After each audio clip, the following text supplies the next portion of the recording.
the right to govern yourself and to say and dictate what you're going to do is the most sacred right you have as a human being and as a people, as a whole. So, you have to exercise those things. That to me is sovereignty. So leadership is a part of sovereignty as well, and how you get to that point. And the basis of leadership, the governing documents, constitutions, bylaws. Now, it's the same with the state and the feds as well. So all of that is a part of sovereignty. Now, okay, so you have all this big bag of tools that we call sovereignty, everything I've explained.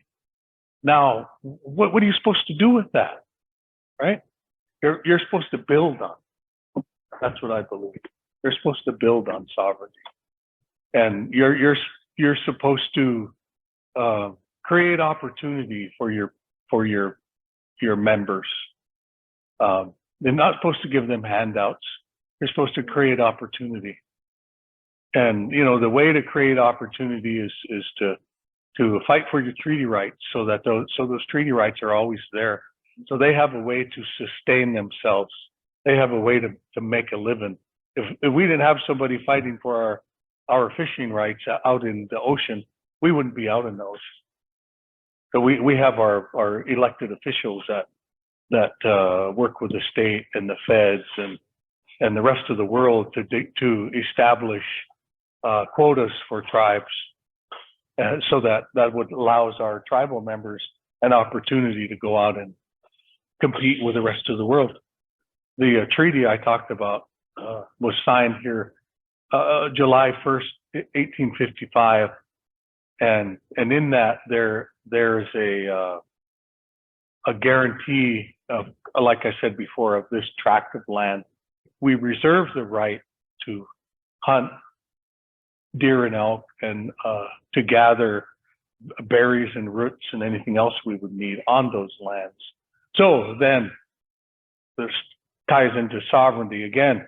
We have to have tribal leaders that fight for those rights to be able to do those things, even though it's in the treaty, and the treaty is the supreme law of the land. The Constitution of the United States, it says that treaties are the supreme law of the land, and that all governors and judges within the states have to acknowledge that.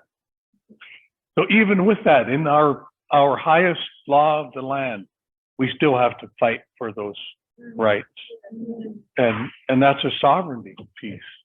We didn't have somebody there fighting for those things, and we wouldn't be able to do those things. We wouldn't be able to subsist.